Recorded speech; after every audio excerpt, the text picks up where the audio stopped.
নমস্কাৰ বন্ধু বান্ধৱীসকল আজি আমি অসম চৰকাৰৰ চিকিৎসা শিক্ষা সঞ্চালকালয় অৰ্থাৎ ডিএমই আসামৰ ফালৰ পৰা অহা এটা অতি গুৰুত্বপূৰ্ণ খবৰ আপোনালোকক দিবলৈ আহিছো যিসকল প্ৰাৰ্থীয়ে ডিএমইৰ গ্ৰেড 3 নন টেকনিক্যাল পদৰ বাবে অনুষ্ঠিত হোৱা লিখিত পৰীক্ষাত অৱতীৰ্ণ হৈছিল বিশেষকৈ চাহ জনগোষ্ঠী আৰু আদিবাসী সম্প্ৰদায়ৰ প্ৰাৰ্থীসকলৰ বাবে এইটো এটা অতি জৰুৰী জাননী চিকিৎসা শিক্ষা সঞ্চালকালয়ে 18 আগষ্ট 2025 তাৰিখে এখন নতুন জাননী প্ৰকাশ কৰিছে।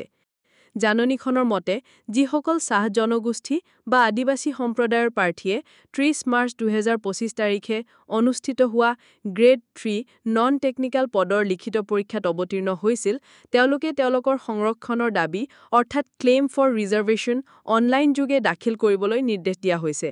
আপোনালোকে চাহ জনগোষ্ঠী বা আদিবাসী সম্প্ৰদায়ৰ সংৰক্ষণৰ অধীনত নিজৰ দাবী দাখিল কৰিব লাগিব। ইয়াৰ বাবে ডিএমইৰ অফিচিয়েল ৱেবছাইট www.dme.assam.gov.in ত এটা লিংক দিয়া হ'ব। সেই লিংকত গৈ আপোনালোকে নিজৰ একাউণ্টত লগইন কৰি এই দাবী দাখিল কৰিব পাৰিব।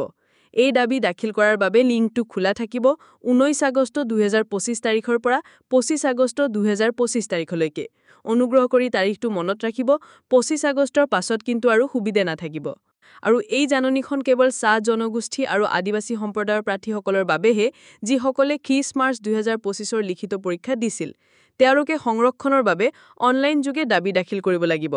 অফিচিয়েল ৱেবছাইটটো হৈছে www.dme.assam.gov.in আৰু ইয়াৰ সময়সীমা 19 আগষ্ট 2025ৰ পৰা 25 আগষ্ট 2025 লৈকে।